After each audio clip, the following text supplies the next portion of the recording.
Salut prieteni, mă numesc Mancea Cătălin și astăzi vă arăt cum fac o tăiere la un prun gârlănos, prun cu gât, cum se mai cheamă prin anumite zone, care nu prea a fost îngrijite aici la un vecin și trebuie formată cât de cât coroana. O să elimin drajonii aceștia de jos și uitați, anul trecut s-au făcut niște tăieri aici la cep din care au rezultat creșteri. Voi păstra din aceste ramuri pentru că aici pe spinii aceștia o să-mi genereze ramuri de rod. Asta o tai din nou tot la cep. Aici elimin pentru că este uscat. Deci uscăturile trebuie date jos. Asta fiind paralelă, concurentă, o elimin frumos. Aici las, deși e cam paralelă cu asta, deocamdată o las așa. Asta o scurtez, o elimin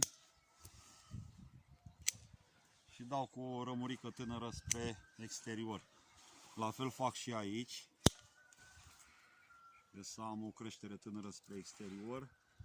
Din cepul ăsta nu las decât atât. Uitați, tăiere la cep și ramificații.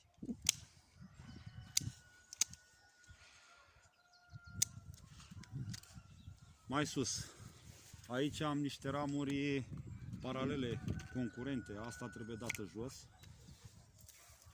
O lăsăm pe aceasta spre exterior frumos. Asta la cep și la la creșteri.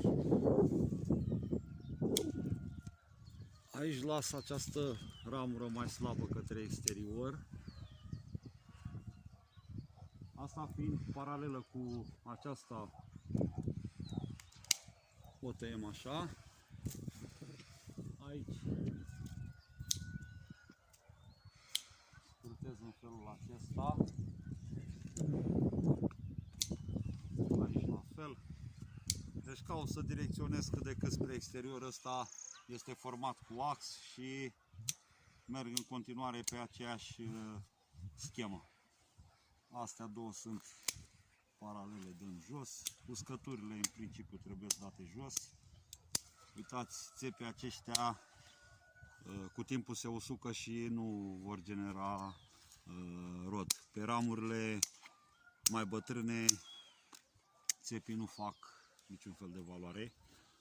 Uitați, poate aici pe o ramură mai tânără sau uitați aici, a rezultat un unguraș de rod. Aici mai ciupesc și las la cep. Ideea e să se garnisească. Dacă tăiem fără să dăm și ceva cepi, automat se va degarnisi și nu va fi ok. Pe partea asta la fel o să scurtez aici. Astea s-au dus cam mult, având în vedere că e sub un cireș foarte mare, cred că se vede în fundal și are umbră, are tendința să vină spre lumină.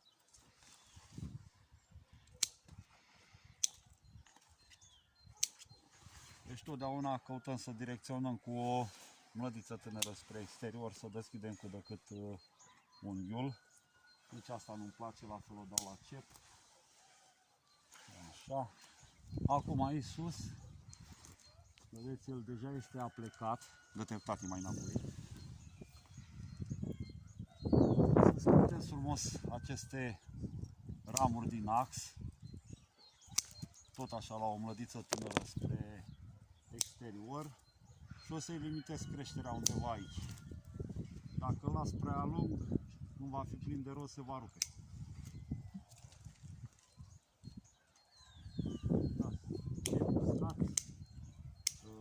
Țepi uscați, trebuie dat jos. Ăștia nu fac nicio treabă aici. Aici sus urmează de rog. Cu o mlădiță tânără spre exterior. Frumos.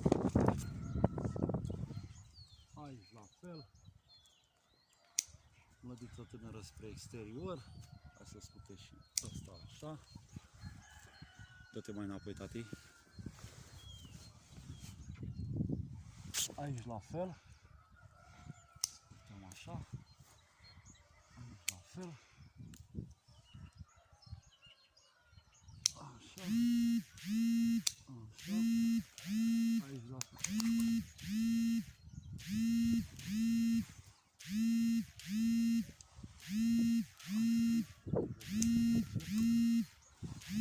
Deocamdată atât rămâne.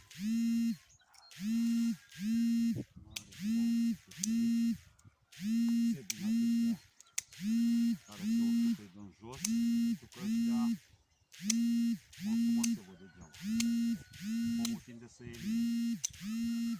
Contează să se văd degeaba.